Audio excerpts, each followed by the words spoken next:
Estamos, como lo habíamos anunciado, con el analista político Julio Schiappa Pietra para conversar al respecto. Señor Schiappa, muy buenos días, gracias por atendernos. Muy buenos días, ¿cómo estás? ¿Qué tal? Bien, muy bien. A ver, ¿cómo analizar? ¿Qué le parece primero, digamos, la presencia de Salvador del Solar? ¿Le parece que, digamos, da la seguridad o, como dice el editorial del diario El Comercio, es una propuesta audaz que únicamente el tiempo y los resultados se encargarán de dilucidar? Coincido con El Comercio, pero no coincido con el señor Roque Benavides en el clima de pesimismo, de niebla que está poniendo por encima de todo lo que ocurre en el país. Empiezo por lo primero. Creo que efectivamente es una propuesta audaz, pero no olvidemos que Ronald Reagan gobernó Estados Unidos sin problemas, ¿eh? Y el señor Reagan no sabía de economía, no era un experto en muchos de los temas que se necesitan para ser presidente. Correcto. Fue un gran presidente porque fue un gran comunicador. Nadie le ganó en un momento que el país venía de ser destrozado por la experiencia de Nixon y de tener una serie de gobiernos que habían fracasado precisamente por no saber levantar el ánimo de los norteamericanos. Si bien en un sentido conservador, cuestionable en algunos aspectos, Reagan logró levantar el ánimo de los norteamericanos y llevar hacia adelante su país. Ok, bueno, ahí va a entrar un poquito, pero claro, la gran diferencia es que hablamos de un país en donde había dos partidos sumamente organizados, claro, ¿no? Jimmy Carter como un desastre en el Partido Demócrata y obviamente por la alternancia que hay lógica le toca a Ronald Reagan que llega justamente, pero un partido republicano detrás, es decir, lo de la comunicación es importante, pero tenía todo un equipo detrás, o sea, usted me lo dice, ¿por qué? Porque cree que el mayor valor agregado, el diferencial de Salvador del Solar, ¿va a ser la comunicación política? Me parece que indudablemente, y la comunicación política es esencial, porque yo le voy a decir que se está diciendo varias cosas, por eso estoy diciendo que el señor Roque Benavides no tiene razón, cuando habla con tanta fuerza el tema de lo que ha ocurrido en el norte del país, porque ahí sí hay aspectos de reconstrucción que han avanzado. Por ejemplo, el nivel de escuelas.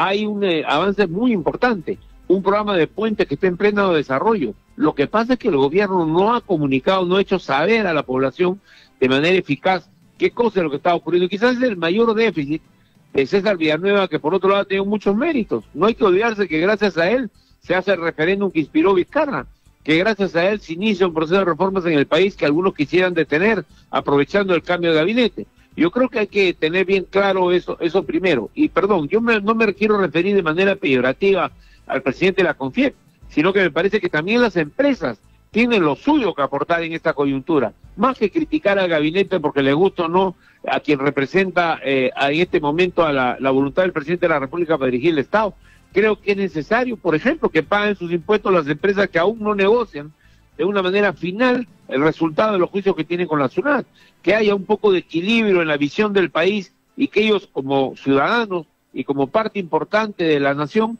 colaboren también en la parte política, que me parece que le haría mucho bien al país si estuviéramos también con un gabinete, con un gobierno que tiene un respaldo por el lado del sector empresarial, que tiene un rol importantísimo que jugar. ¿Usted cree que con las declaraciones de Roque Benavides queda claro que no tiene el respaldo del empresariado, o bueno, por lo menos del empresariado que se siente representado por la CONFIEP?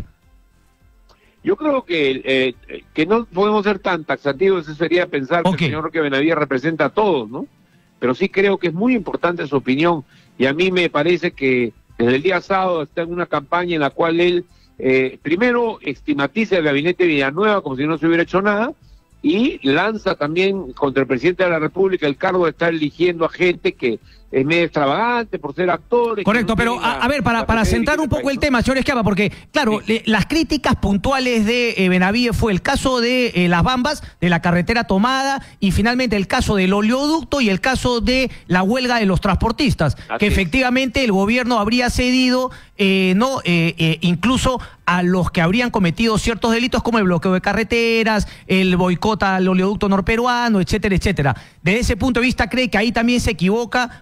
Y finalmente, ¿cree que el gobierno tiene la solidez para negociar posibles huelgas que se puedan venir y ahora justamente con el premier Salvador del Solar? Yo creo que hay una cosa a reconocer. Toda la etapa de Villanueva se ha caracterizado porque ningún conflicto social ha terminado con muertos y las soluciones siempre han sido soluciones dialogadas, sin engañar a la gente. A mí me pareció brillante la intervención justo después del señor Roque Benavides, del viceministro encargado de los conflictos sociales, de Raúl Molina, que dijo cosas muy claras, ¿no? Nada de mesa de diálogo. Acá lo que estamos haciendo, que prometen a futuro una cantidad de cosas, estamos haciendo cosas puntuales que sí se pueden cumplir.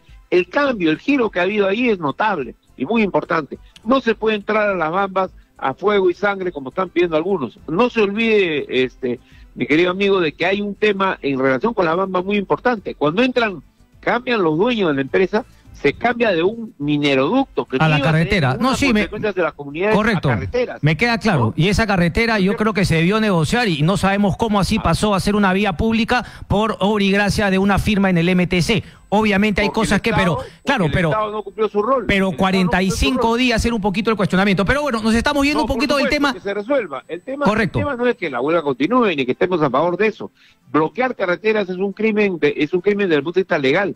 No. Lo que se trata es que eso se resuelva y parece ser que hoy día en Cusco se está dando la última reunión que debería dar paso a una solución pacífica. Correcto. Si no hay una solución pacífica, claro que es deber del Estado intervenir ya de una manera mucho más enérgica con la policía y las Fuerzas Armadas. Consenso y diálogo con las fuerzas políticas, eso sí sería novedoso, ¿no? Y justamente acercarse a Fuerza Popular, que hoy por hoy, por ejemplo, dicen que ya está vapuleada, ya está acabada, no habría ni siquiera que extenderle una rama de olivo porque prácticamente ya no son ningún jugador importante. ¿Usted cree que es así? ¿A qué cree que se refiere Salvador del Solar y cuál debería ser esa línea del gobierno? Yo creo que hay una línea que hay que manejar, que es la línea con relación al diálogo en el Parlamento, para que los 10 partidos que hay en el Parlamento se pongan de acuerdo con el gobierno en torno a las cosas que hay que hacer. Ese es un diálogo importante. El segundo diálogo que a mí me parece sumamente importante en esta etapa es lograr llegar a un acuerdo con el empresariado para que haya una hoja de ruta común sobre aspectos que son evidentemente de interés del país, porque el Perú tiene que ser gobernado para todos los sectores y me parece que ellos tienen aportes que dar, pero tienen que ser dados de manera correcta, digamos, recurriendo al diálogo también como forma de racionalizar las demandas que ellos tienen. Y finalmente el diálogo con la gente, que es lo que está en juego en el conflicto que estamos viendo en el caso del sur. O sea, no es posible que se maneje eso, como nuevamente repito, en el caso de las mamas no es posible manejar las cosas de manera violenta. Vamos a generar más violencia y una situación incontenible al costado de la principal mina más importante en el país. Correcto.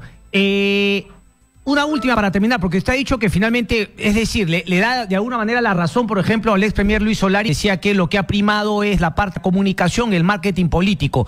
¿Es eso suficiente para Salvador del Solar de llevar a buen puerto, digamos, a este gobierno de Martín Vizcarra, ahora con el cargo de premier?